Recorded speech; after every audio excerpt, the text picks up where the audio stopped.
pagbibigay pugay at pagpaparangal sa ating mga kababayang naninindigan at nagpapatunay sa kahalagahan ng katapatan at dangal. Ehemplo. Dan Andrew Cura para sa Ehemplo.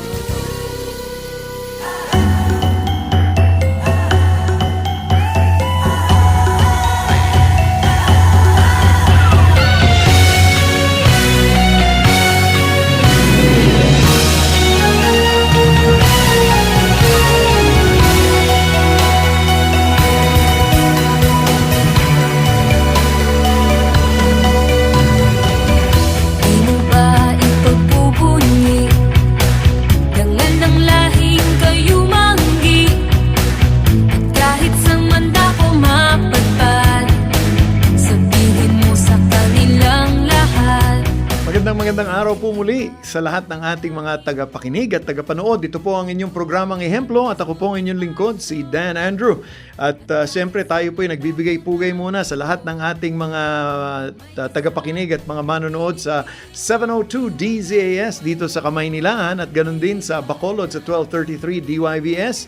Ang mga kaibigan natin dyan sa South Cotabato 1062 DXKI. Sa Santiago, Isabela naman, siyempre ang ating Missions Radio 1143 DZMR at sa Cagayan de Oro ang The New J Radio 103.3 FM at sa Quezon, Palawan 106.3 DZRK Radio Kapit Bisig at siyempre yung mga nakikinig po all over the world through febc.ph at yung mga nanonood naman sa FB Live natin ng 702 DZAS FEBC Radio. Nako, maraming salamat sa patuloy niyo pong pagtangkilik at kung wala pa po kayo ng ating FEBC PH Stream, yung ating streaming app para po sa ating mga radio programs at radio stations, abay punta na po kayo sa ating Play Store para makapag-download na po kayo. Nako, maraming salamat at maraming po maganda po ang ating tatalakayin ngayon at alam niyo po dito nga sa Ehemplo, kung kayo po first time ninyo dito at hindi pa kayo suki, nako sana naman maging suki kayo.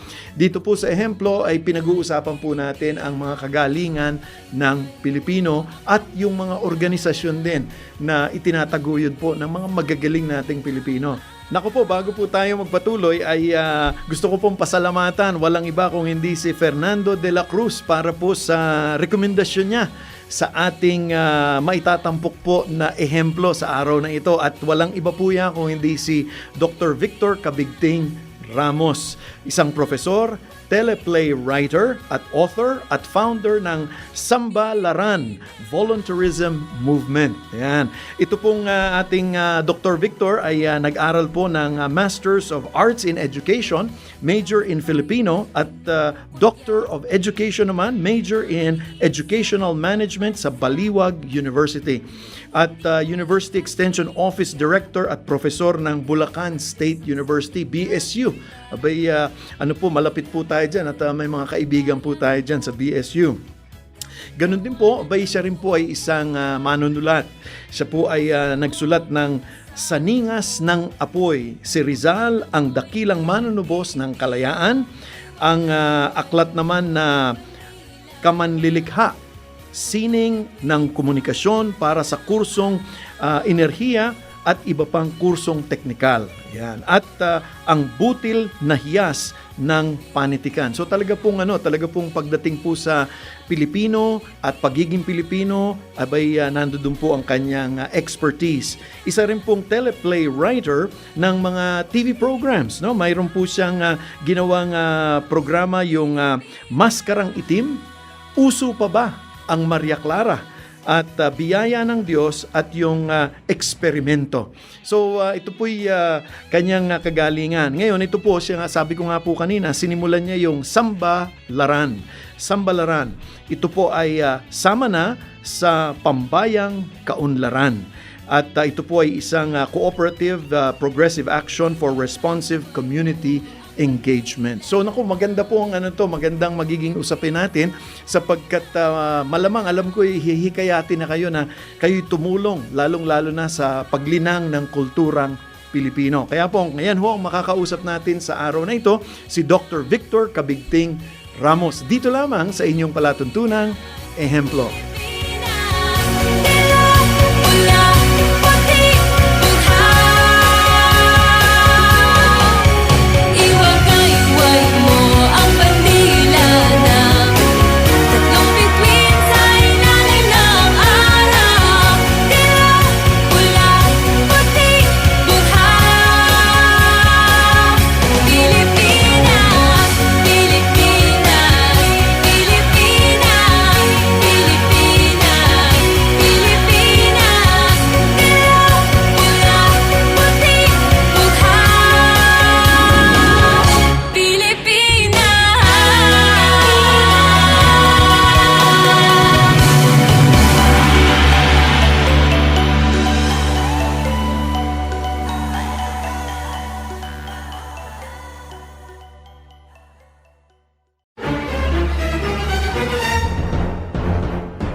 Unang tugon. Serbisyo publikong aksyon ng inyong mga kaagapay sa 702 DZAS. Yellow, orange, red. Iyan ang kulay ng babala ng pag-asa. Tinutukoy ng mga babalang ito ang tatlong lebel ng lakas at buhos ng ulan at posibilidad ng pagbaha. Yellow, ibig sabihin ay monitor. Magkakaroon ng pag-ulan sa susunod na 1 hanggang 2 oras na may posibilidad ng pagbaha. Manatiling nakatutok sa kalagayan ng panahon. Orange, ibig sabihin ay alert. Magkakaroon ng mabigat na pag-ulan sa susunod na 1 hanggang 2 oras. Maghanda sa posibilidad ng paglikas. Red, ibig sabihin ay evacuation. Kung ang babala ay nasa red, ibig sabihin ay mayroon ng matinding pag-ulan at pagbaha. Nararapat ng lumikas sa mas ligtas na lugar. Tandaan, yellow, orange, red. Kung tatandaan ang babalang ito, mananatiling ligtas sa oras ng sakuna. Sa panahon ng bagyo at sakuna, iba pa rin ang alisto at handa. Paalalang hatid ng inyong himpilang 702 DZAS. Agapay ng Sambayanan.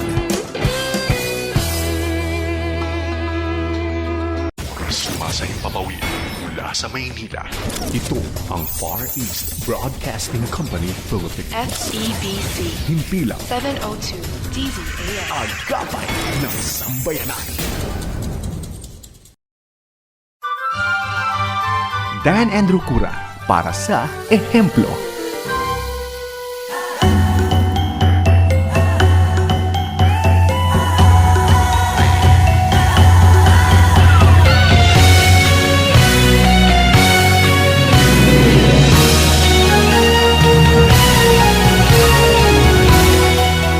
Tayo po nagbabalik sa ating palatuntunang ehemplo. Ako po ang inyong lingkod, si Dan Andrew. At tulad nga po ng sabi ko kanina, ang ating pong ehemplo ngayon ay walang iba kundi si Dr. Victor Cabigting Ramos.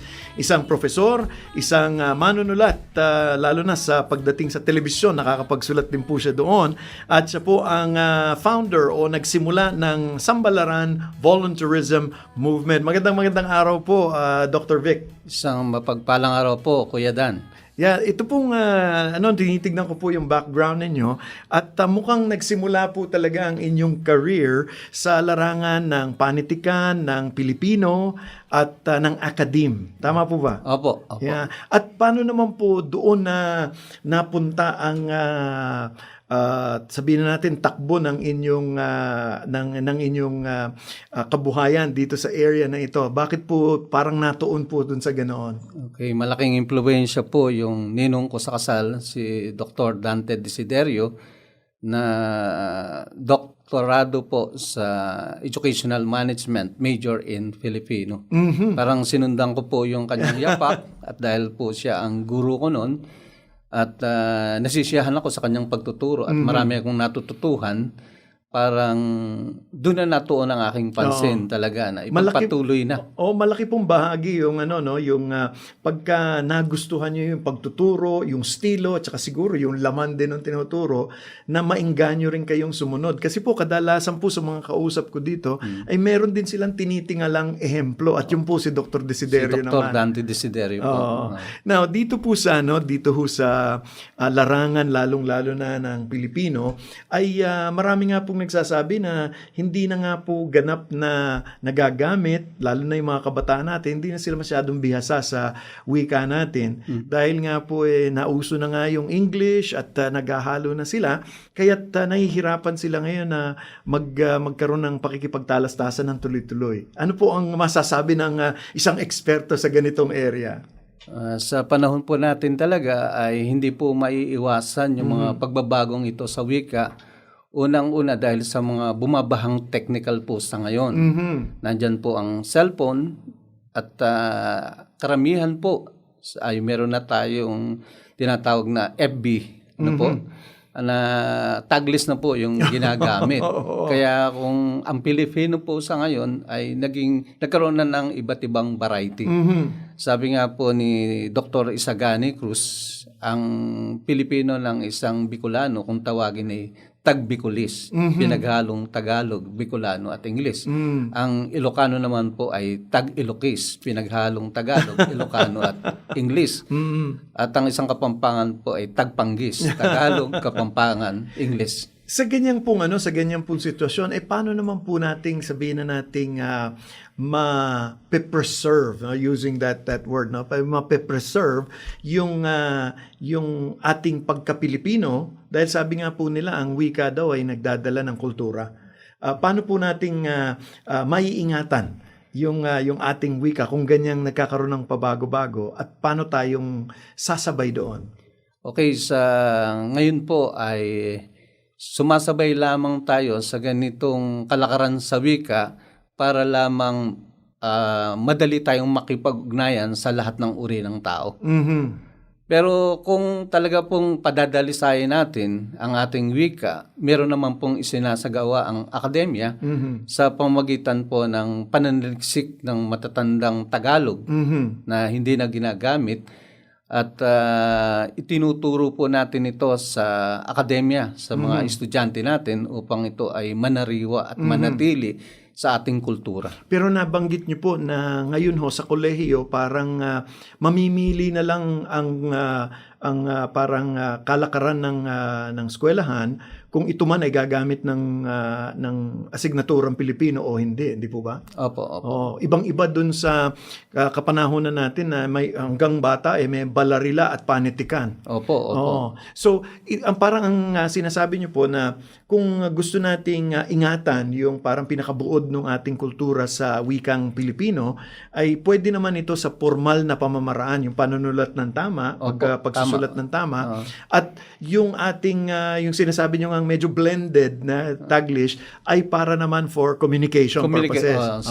Yun po, tama po yan. Now, dito po, yan po yung gusto kong parang tunghayan natin na background. Kasi kayo po ay nakapagsulat na rin ng ilang mga aklat. At napansin ko po, dun sa mga aklat na isinulat nyo, ay medyo makabayan. Yan. Saan naman po nanggagaling yon, Dr. Victor? Yung inyong kagustuhan na ilabas yung pagiging makabayan natin. Okay, mula po nung ako ay maging kasapi ng Chatro Komunidad sa Baliwag at nang Daulaang Tikbalang, dun unti-unting namulat yung aking pagiging makabayan.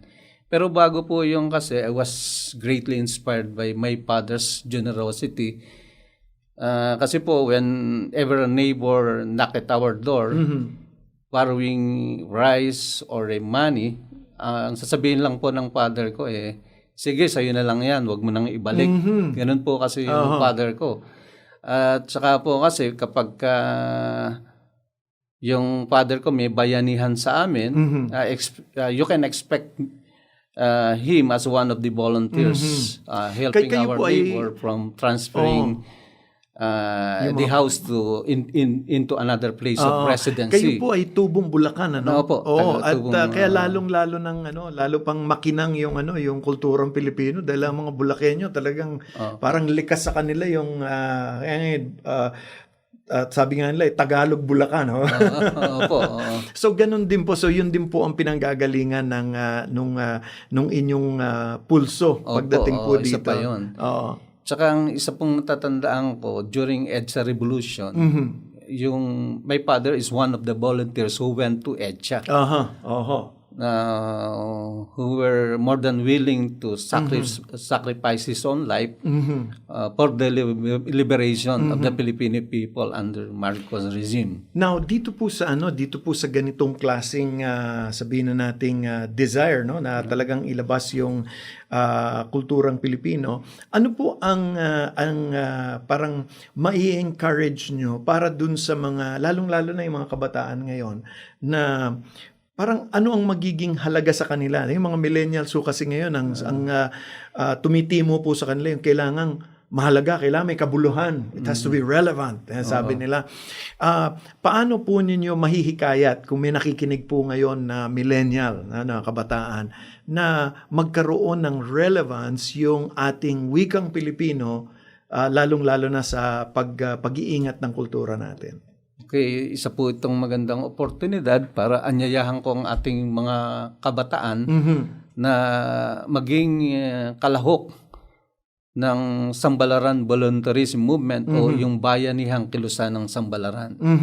Sapagkat dito po mabibigyan sila ng pagkakataon para maipadama nila yung kanilang pagiging makabayan at pagmamahal sa kanilang kapwa upang iangat ang pamumuhay nito. Okay. Lalo na't lagana po ang kahirapan sa ating bansa. Ito yung Sambalaran is sama na sa pambayang kaunlaran. Opo, tama Ayan. po. So ano po, kung kunwari ako'y nakikinig, ano ba ang pwede kong maiambag dyan sa Sambalaran volunteerism? Dito po kasi wala kaming pinipili, mayaman, mahirap, nakapag-aral, di nakapag-aral, mga siyentista o mga social scientists, lahat po sila ay inaanyayahan namin para makatuwang namin sa aming mga proyektong pangmahirap. At ano po yung mga proyekto na yon para kung may nakikinig man, baka ma-excite, sabi nga nila, maingganyo sa pagpunta. Opo, actually po we have 1,800 4-piece beneficiaries who were given different types of livelihood training. 4-piece. So 4-piece po, yung Pantawid Pamilya ng program po. Okay. Mga So, beneficiary. so hindi lamang po ito, kasi kadalasan pag sinasabi yung 4-piece, yung Pantawid Pamilya, may ibinibigay na pananalapi. Hindi lang po yon. Hindi po. Okay. Oo. Yan. Katulad po niyan, mula nung naging matagumpay yung aming Sambalaran Volunteerism Project, Camp Project 1, ang aming pong kabalikat, ang DSWD po ay nagkaloob sa Bulacan State University ng 13 million, more than 13 million bilang fund transfer para sa Sustainable Livelihood Program ng 4-piece. At hindi lamang po ito yung parang pakip-kip lang na inabot lang. Mayroong mga programa. May mga programa.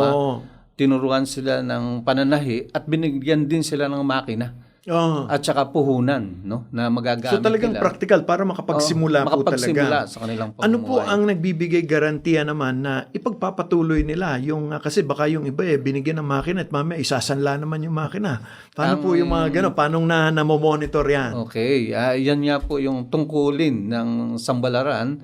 Meron po kami talagang nagmo-monitor. No? We have 13 colleges and 4 satellite campuses of the university represented by different experts from different fields who can monitor their livelihood programs given to them. Maganda po yung sinabi nyo. So, ang Sambalaran ay nakikipag-ugnayan sa mga universidad at saka sa mga pamantasan. Opo. Ayun, salamat po. Yun po yung talagang layunin ng Sambalaran. Okay, para pati yung mga estudyante mismo at kung sino pa man ay nagiging kasapi dito sa gawain. Sa gawain na to. Dito po sa ganung pagkakataon meron na po mga kabataang tumutulong na rin. Karamihan ay mga mag-aaral ng Bulacan State University na mula sa pagtuturo ng kanilang mga guro sa iba't ibang larang, ay sila ay kasama sa pagbibigay ng libreng pagsasanay sa 4-piece. Si Dr. Victor po ba ito na po ba ang parang pinaka sabihin na nating pulso ninyo na gagawin ninyo habang buhay na itong pagsuporta na ito? Opo, kasi ako po ay isang volunteer din mula pa lang sa aking pagkabata. At ito po ay naimulat ako ng aking ama, lalo na sa nakita kong pagtulong niya sa aming mga kapitbahay. Isang halimbawa, tuwing siya ay manghingisda, yung kanyang nahuli ay pinagpaparte-parte, binabahagi niya sa aming mga kapitbahay. At lumaki po ako na nakita yung mga tao na yon, kapag nabigyan ng tulong ng aking ama, masaya sila. At yung father ko, masaya rin. Oo. At naramdaman ko na masaya palang maglingkod. Kaya yon I have already imbibed the spirit of volunteerism of my Oo. father. So, which is malaking up to now, nasa akin po yun. It malaking becomes bahagi. yes po. Talaga. At hindi kailangang sabihin na nating malaking gawain. Ito'y nagparti-parti lang nung napangisda. Kung nakaisda siya ng 10, edi hahati-hati. Hindi naman kailangang maging malaking kapaguran yung pagtulong sa kapwa nang walang hinihinging kabayaran. Opo, masarap po kasi yung damdamin ng tao kapag nagawa natin yon. Sige po, tuloy niyo po. Ang sabi nga po, it releases 3 happy hormones. Yung dopamine, serotonin, at saka endorphins. Yun po, yun yung nare-release sa katawan natin. Unexplained joy po yun. Kaya hindi natin maipaliwanag bakit nararamdaman natin yun. So ito po kasi dahil kayo po ay nagtuturo din, kayo po ay profesor, ang alam ko dun sa mga talagang ang puso nila nasa pagtuturo, yung palang pagtuturo, masaya na sila Ayo po, malaking bagay po na makapagturo ka sa mga estudyante mo at matuto ang inyong mga estudyante. So dito po sa inyo, kasi parang ang nangyayari, hindi lamang kayo basta nagtuturo, na ipapakita nyo pa. So merong demonstration ng inyong, hindi lamang, sabi nga nila, hindi laway lang. Sabi gano'n. So ano po ang nagiging parang relationship nung inyong gawain sa panitikan at paglinang ng kultura at itong volunteerism? Paano nyo naman po itong pinagkakabit? Okay, ang panitikan po kasi ito'y sumasalamin sa ating kultura. Ang lahat po ng mga kwento, tula na nakapaloob sa mga iba't ibang akdang pampanitikan ay naglalarawan talaga ng aktual na pamumuhay ng mga Pilipino. No? At sa ganito pong pamamaraan ay naisa sa buhay natin ito, no? Kapag ka ito ay naisasali natin ang ganitong pananaw at pagtingin sa buhay sa ating mga kabataan. Nakapag-aral man o di nakapag-aral. So, yan ang tatalakayin po natin doon sa susunod nating segment kasi gusto ko pong itanong pero wag niyo muna sasagutin. Yung hindi po ba huli ang lahat pagdating po sa paglinang ng kulturang Pilipino, lalong-lalo na sa age ng teknolohiya? Pero magbabalik po tayo. Ang kausap po natin ay si Dr. Victor Cabigting Ramos. Siya po ang founder ng Sambalaran Volunteerism Movement. Siya po ay tubong Bulacan at isang profesor. Nako, maganda pa po ang ating kwentuhan sa pagbabalik ng ating palatuntunang ehemplo. Minamahal ko ang bayan ko, kahit tawanan ng buong mundo. Taas noo pagsayan mo, pakita mo'y kay Pilipino. Iwagay-way mo ang bandila na tatlong bituin sa ilalim ng araw. Tila, pula, puti, buhaw.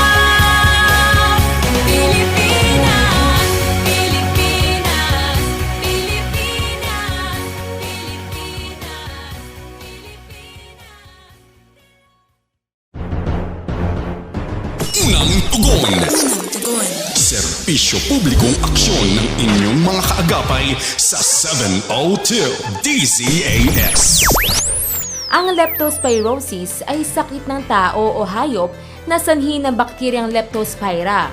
Ito ay makikita sa mga taong nababad sa tubig baha. Posibleng maapektuhan nito ang iba't ibang bahagi ng ating katawan gaya ng atay at bato na maaaring ikasawi ng karamihan. Ilan sa mga simptoma ng leptospirosis ay panlalamig, pananakit ng kalamnan, pamumulan ng mata, pananakit ng tiyan, labis na paninilaw ng ihi, pagtatae at pagsusuka, pamamantal ng balat o skin rashes, labis na pananakit ng ulo at paninilaw ng balat. Kung agad matutuklasan sa loob ng 2 araw, maiiwasan ang komplikasyong sanhi ng sakit na ito. Ang sakit na leptospirosis ay maaring maiwasan at madaling malunasan kung agad na maaagapan. Paalalang hatid ng inyong Philippine Red Cross at ng 702 DZAS, Agapay ng Sambayanan.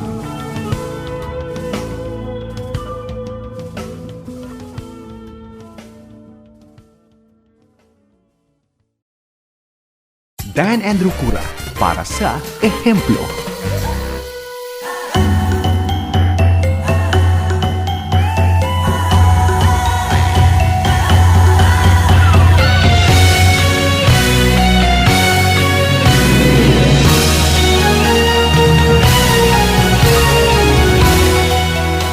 Magandang araw pa rin po sa inyong lahat. Ako po si Dan Andrew at ito po ang palatuntunang ehemplo kung kayo'y kabubukas pa lamang ng inyong mga devices o ng inyong computer o ng inyong mga radyo.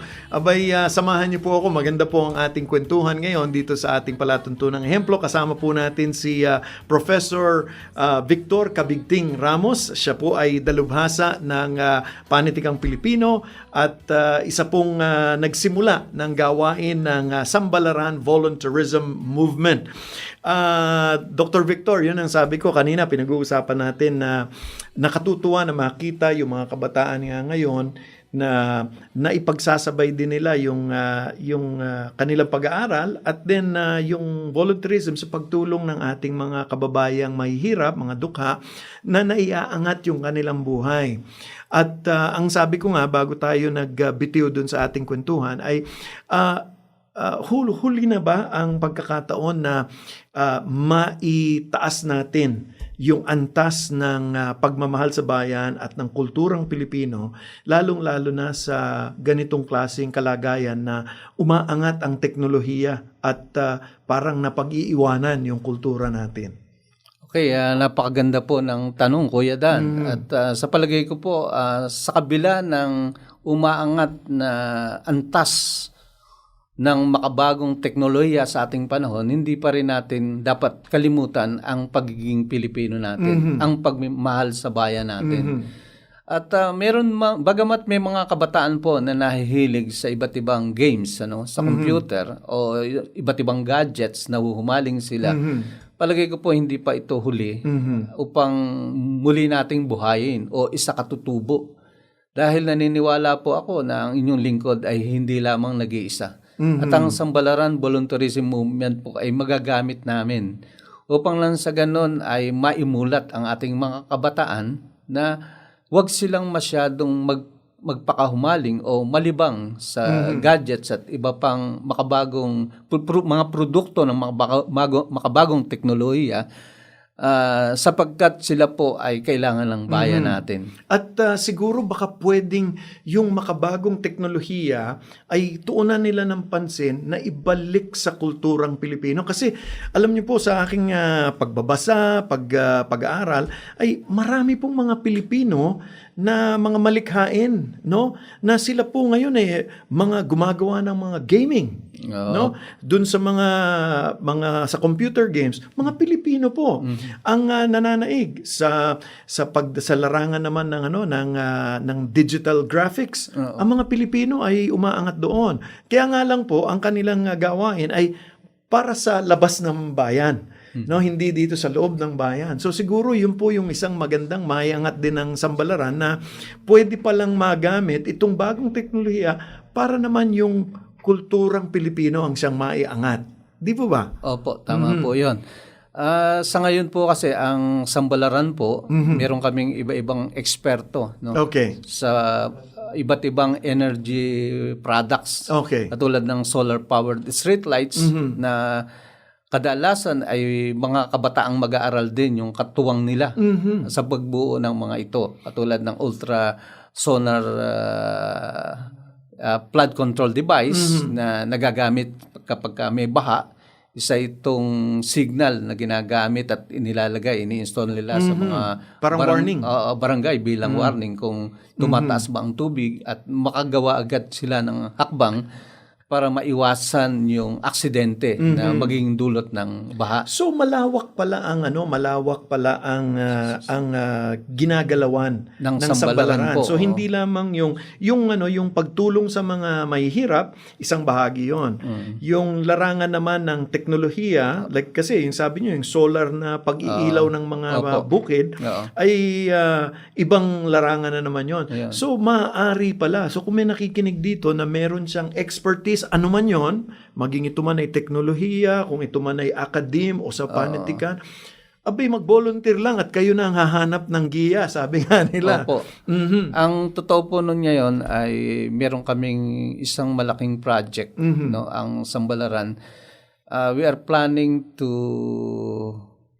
construct and operate Bulso Alagang Bayani University Village that may serve as an ecotourism spot and historical and cultural heritage site. So ano po ito? Magtatayo kayo ng eskwelahan dito sa lugar na ito? Sa Bulacan State University mismo, na ang titrain po namin as social entrepreneurs ay mga farmers or fisher folks doon po sa lugar na yon. At magtatayo kami ng iba't ibang istruktura katulad ng paaralan ng mga makabayan para ma-instill yung kanilang pagmamahal sa bayan. Habang tinuturuan po sila sa paaralan ng mga makabayan ay ng pagninegosyo, ay tinuturuan din sila ng pagmamahal sa bayan. Oo. Meron din po kaming tahanan ng mga bayani na bibigyan sila ng tahanan para doon sila tumira at mamuhay. At meron po kaming sentro ng paghubog at pagpapala kasi kinakailangan nandun yung pag-ibig nila sa Diyos at pag-ibig nila sa kapwa at magkaroon sila ng disiplina talaga. So ang vision, ang pangitain ay maging parang komunidad. Parang komunidad po talaga. So mayroong para sa puso, para maging makabayan. Mayroon sa spiritual, para maging makadiyos. Tapos meron namang kabuhayan para naman sa pag-angat naman ng kanilang pamumuhay doon sa lugar. Naku, maganda at ho yan. At kung dumating na po yung pagkakataon na yumaman sila, magtatayo rin po sila ng sarili nilang village. Na ang foresight po natin, darating yung araw na marami ng mga banyaga na maaring tumangkilik dun sa lugar. At ang mangyayari, kung ikaw man ay pinagpala at ikay umangat sa buhay, ipapasa mo naman dun sa susunod na pwede mong iangat din sa buhay. Opo, ganun so po. hindi lamang yung, kasi kung tutuusin yun nga ho yung sabi nyo kanina, yung spirito ng bayanihan, di po ba? Opo, yun ang mahalaga. Na hindi lang pansarili, kung hindi ako'y bubuhat ng bahay, hindi ko bahay. Di ba? Hindi kailangan akin lang. Opo. So yun siguro po ang talagang parang maganda talagang itaas kasi nga ang kadalasan nangyayari ay iniisip ko yung aking pansarili yung pala pwede naman pagka ako'y nabiyayaan magbibiyaya din ako sa iba. Opo, yun.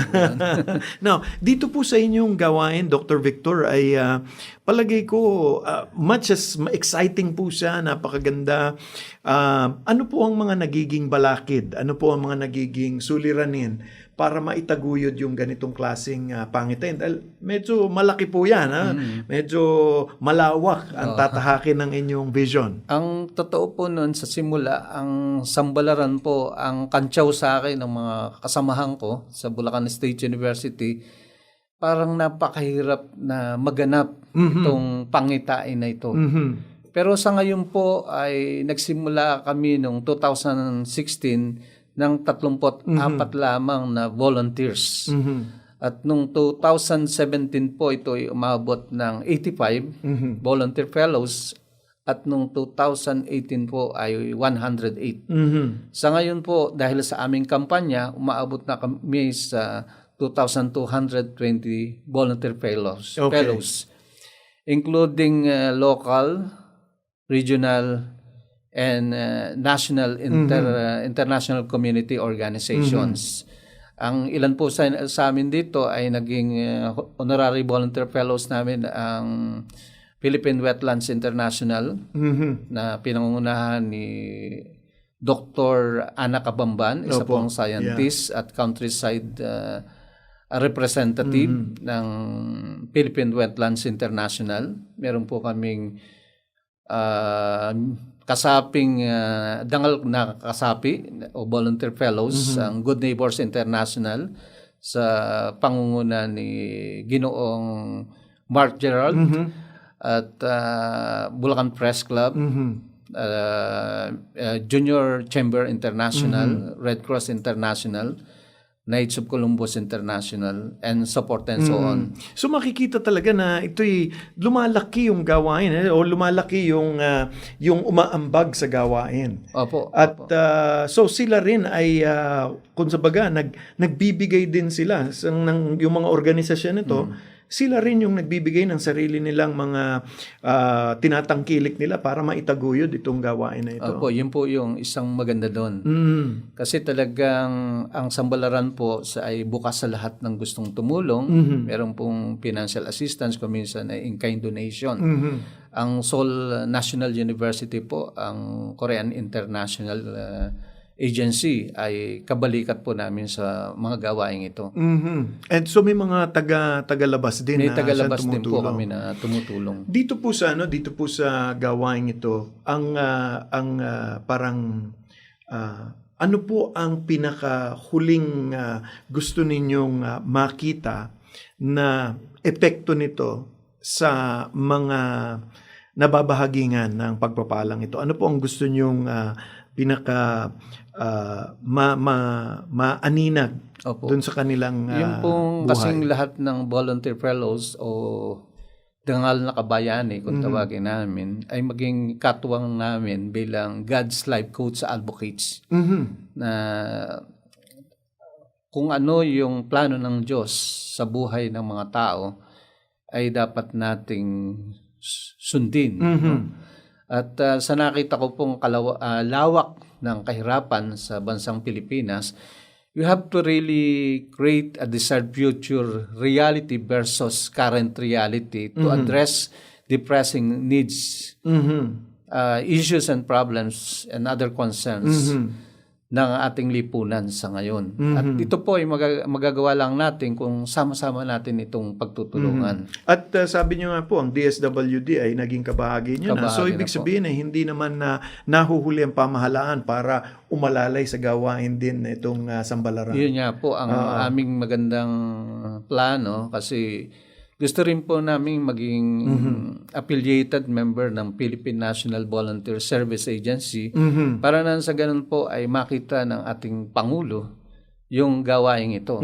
Actually po, ang Sambalaran ay isang template model na in community development exploration na we would like to test its effectiveness as a social laboratory experiment kung talaga bang makakatulong sa pag-angat ng pamumuhay ng mga tao. Lalong-lalo na kung maitaguyod na nga yung komunidad na gusto ninyong Opo, yung magawa. Bulso Alagang Bayani Bulso University Alaga, Village. oo, yan.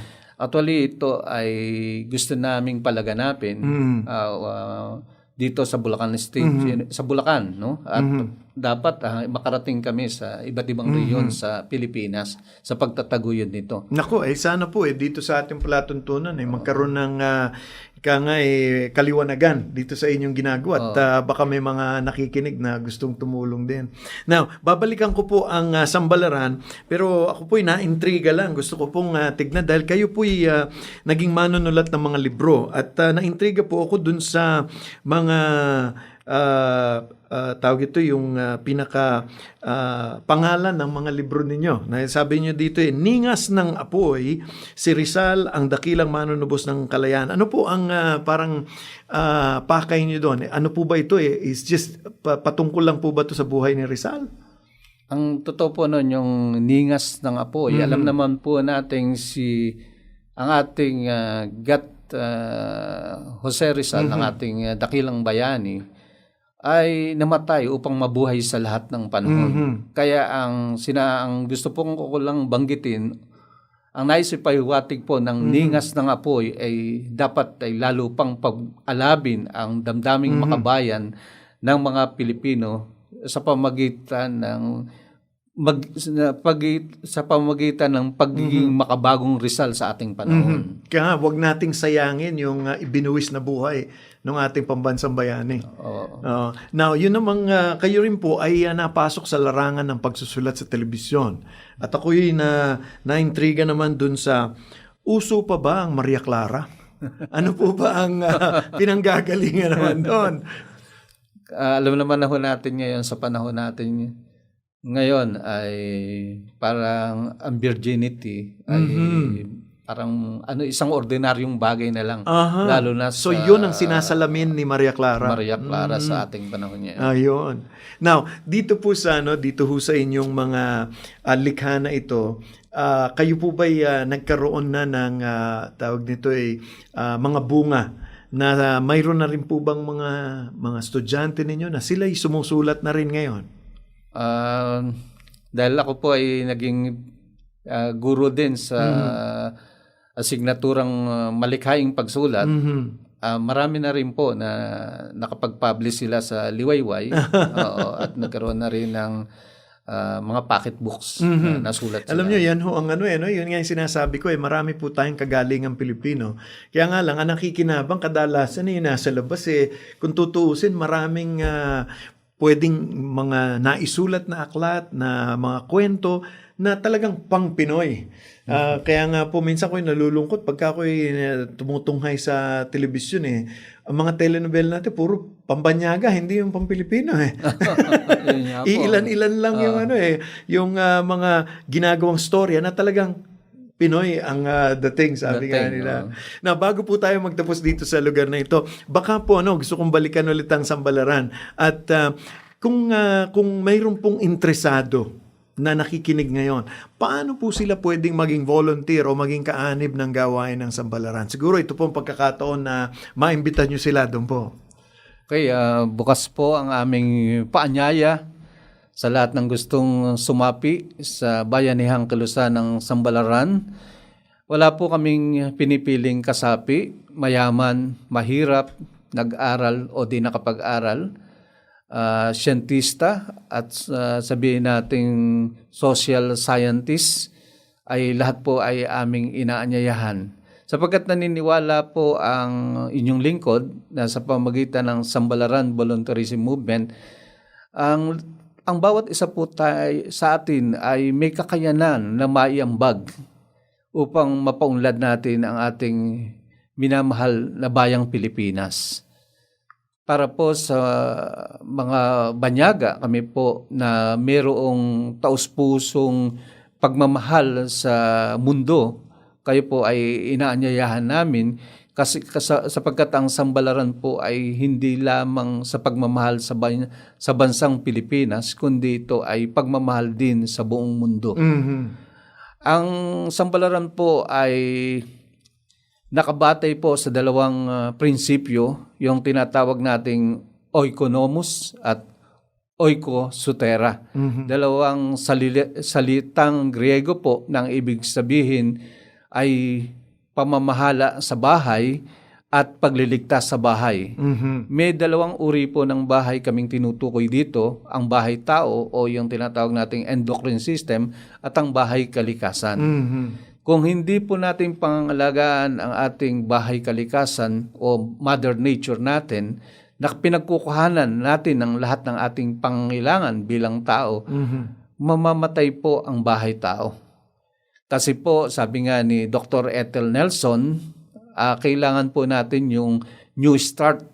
Yung new start po ay nutrisyon, exercise, kinakailangan po tayong mag-exercise, lumabas, at yung pong W, water, saan po tayo kumukuha ng malinis na tubig sa ating natural environment. At ang S po, sunlight, ang init ng araw na nagmumula sa kalikasan ay kinakailangan ng ating pangangatawan. At yung pong T, temperance, ang anumang pong sobra o labis na hindi kinakailangan ng ating katawan, mga organic na pagkain, ay nakasasama po sa atin. Ika nga yung tamang pagpipigil. Opo, yung tamang pagpipigil. At yung pong air, yung hangin, yung malinis na hangin. Alam naman po natin sa ngayon na milyon-milyon yung mga sasakyan, no? Na Oo. ang nalalanghap natin talaga ay pollution. Pero kung magtatanim po tayo ng mga halaman, ng mga puno, ay magagawa nating malinis uli yung ating hangin. Gayon din ang ating mga kailugan, ano? Dapat nating sama-samang magtulong-tulong upang ito ay muling linisin at ibalik sa dating malinis na tubig ang ating mga kailugan. At yung pong sinasabi nating rest o pahinga, kaya po ginawa ng Diyos ang gabi para tayo ay makapagpahinga ng maayos. Yung po ang sinasabi ni Dr. Ethel Nelson. Sapagkat kung ang body clock po natin ay paiba-iba, ano? Sa araw tayo gising. Sa araw tayo natutulog at sa gabi tayo gising, nalilito po yung adrenal gland cortisol po natin. Kaya nawawala ng reserve energy for tomorrow's work. At higit po sa lahat, trust in divine providence, yung pong pagtitiwala at pananampalataya natin sa Diyos. Panginoon. Nako, ang pagka binabanggit niyo talagang yung kabuuan talaga ng pagkatao natin at maganda nga po yung sabi ninyo, kung pababayaan natin ang kalikasan, abay pati yung sarili natin tahanan apektado, no? Opo. Talagang napakalinaw. Nako, ang kasama po natin ay si Dr. Victor Cabigting Ramos.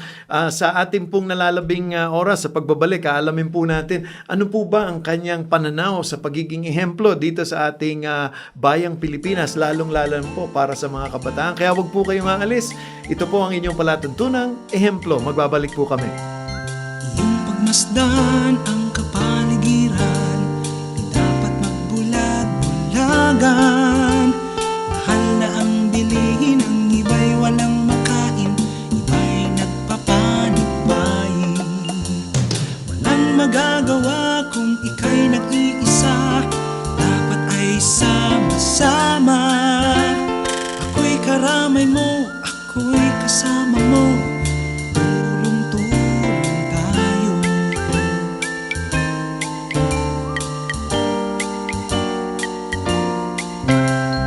At laganap ang digmaan, ito raw ang katugunan. Balat armas ay di kalutasan sa suliranin ng daigdigan. Walang magagawa kung ika'y nag-iisa, dapat ay sama-sama.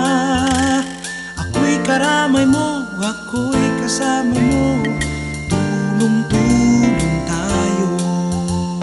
Ang bayan ay katulad ng isang barko, kapag nalubog ay kasama tayo. Kung tayong lahat magkakapisan, paghahon ay maaasahan. Suliranin kayang harapin kung pagtutulungan natin. Sama-sama tayong laging manalangin, tayo na rin. Walang magagawa kung ika'y nag-iisa, dapat ay sama-sama. Ako'y karamay mo, ako'y kasama mo, tulong-tulong tayo, tulong-tulong tayo, tulong-tulong tayo, tulong-tulong tayo.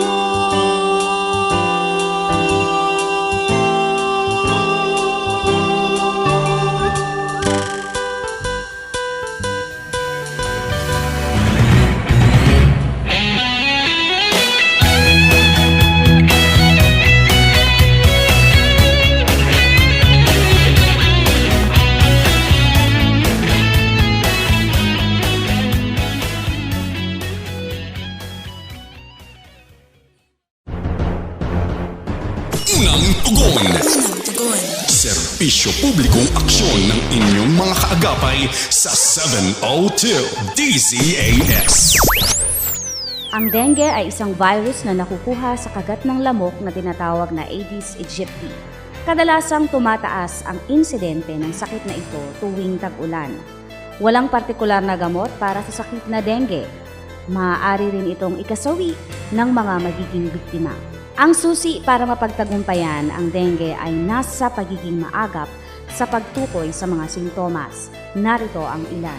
Mataas na lagnat na tumatagal ng 2 hanggang 9 na araw, pananakit ng kasukasuan, pananakit ng ulo, pagkakaroon ng mga pulang pantal sa katawan or rashes, pagdurugo ng ilong, pagsusuka. Dapat natandaan na makasasama sa mga pasyente na may sakit na dengue ang pag-inom ng gamot na aspirin. Kung ang mga sintomas na ito ay lumabas sa isang taong may sakit, mainam na agad siyang dalhin sa ospital. Ang sakit na dengue ay maaring maiwasan at madaling malunasan kung agad na maaagapan. Paalalang hatid ng inyong Philippine Red Cross at ng 702 DZAS, Agapay ng Sambayanan.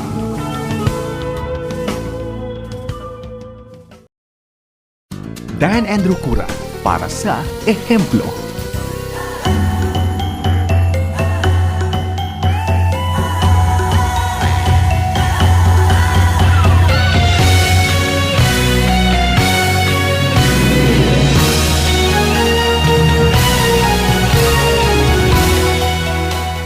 Maraming salamat po sa inyong patuloy na pagtunghay dito sa ating palatuntunang ehemplo. Ako po ang inyong lingkod, si Dan Andrew. At tulad po ng dati, hinihikayat ko po kayo na sabihin nyo naman po kung may kakilala po kayong mga ehemplo dahil mahalaga po para sa amin, para naman makilala namin. Kaya nga po nagpapasalamat kami kay Fernando de la Cruz. Siya po ang nagrekomenda kay Dr. Victor sa ating kausap ngayon. Kaya nga po kung may kakilala po kayo o alam na organisasyon na nagtataguyod ng kagalingan ng Pilipino, pwede po kayong tumawag sa amin o mag-text sa amin sa 0917-572-1754 o di kaya naman pwede po kayong mag-email sa amin sa dzasinfo@febc.ph.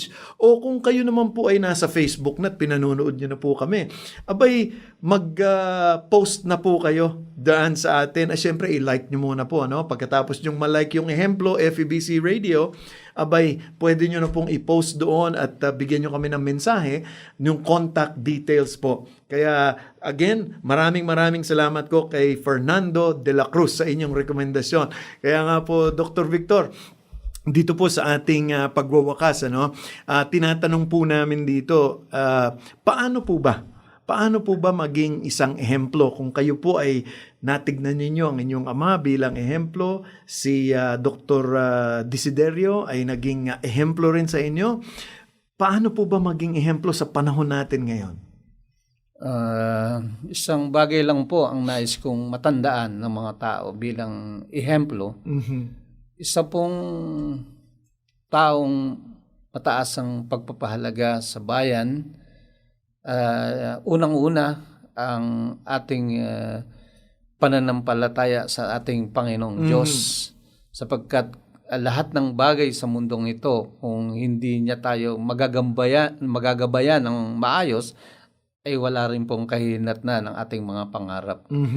At nawa bilang isang ehemplo, nais kong sana'y maging magandang huwaran ako sa mga kabataan natin, sapagkat sabi nga ni Dr. Jose Rizal, sila ang pag-asa ng bayan.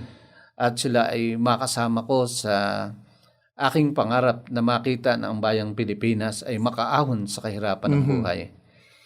Yan. Ako, alam niyo po, ako'y natutuwa sapagkat bihirang-bihira na ho natin marinig yung matagal ng sabihin na nating pinaninindigan ng Pilipino. Pagiging makadiyos, pagiging makabayan, at pagiging makatao. Makatao at makakalikasan po. At makakalikasan. Kaya talagang maraming salamat to. Mukhang palagay ko, meron po kayong mga gustong batiin. Bibigyan ko na ho kayo ng panahon bago tayo magtapos. Batiin nyo na po. Okay, nais ko pong batiin ang Pangulo ng aming pamantasan, Dr. Cecilia N. Gascon, who keeps on inspiring me to spread the advocacy of Sambalaran Volunteerism Movement. Sa akin pong immediate superior, Dr. Cecilia A. Geronimo, ang aming Vice President, na very supportive po sa inyong lingkod.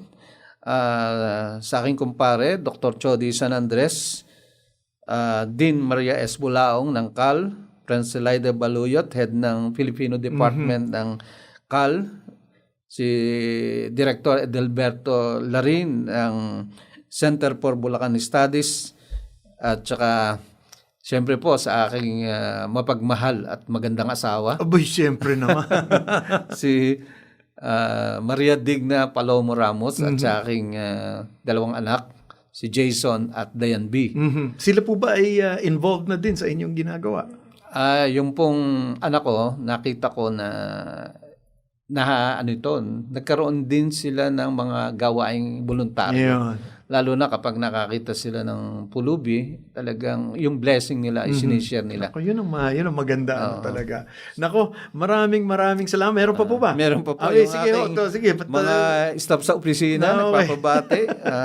Brian Mercado, yung aking faculty assistant, Dr. Marian Carranza, si Net Caspe, Roseanne Villanueva, at yung pong IEG head na po namin, si Dr. Betchua. Yan. Nako, maraming salamat Dr. Victor Cabigting Ramos. Isa pong malaking karangalan na kayo po ay makausap namin, at salamat po sa oras na binigay niyo sa amin.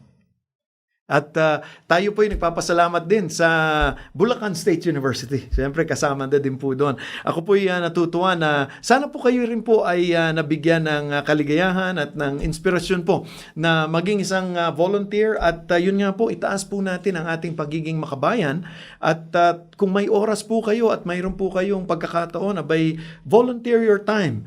Ibigay nyo rin po ang inyong kakayanan, ang inyong mga tinatangkilik, dahil ang bayan po natin, kailangan po nating iangat at tulungan, at hindi lamang po para sa ating sarili. Kadalasan po tayo po naglilinang, tayo po nagpapagal para po sa ating sarili, pero nakakalimutan natin na hindi lamang po tayo po ang ginawa ng Panginoon, tayo po pinagpala para tayo maging pagpapala.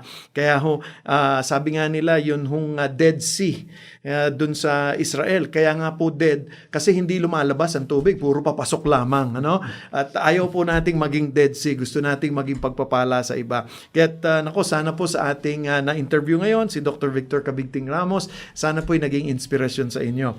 At tulad nga po ng dati, paalala lang po, kung may kakilala kayo, tawag lang po kayo dito o i-text nyo sa amin sa 917-572-1754 o di kaya naman po sa dzasinfo@febc.ph o sa ating Facebook fan page, Ehemplo at FEBC Radio. Nako, ako po ang inyong lingkod, si Dan Andrew, na nagpapasalamat din kay Arwel Mendoza sa kanyang pag-aayos ng ating palatuntunan, at gayon din po ang ating buong radio TV crew na nagtutulong-tulungan po para sa ating palatuntunan. At ako po ay nagpapaalala sa inyo, saan man, kailanman, at kahit sa maliit na paraan, maging isang mabuting ehemplo ka, kaibigan. Magandang araw po sa inyong lahat. Iwagay mo ang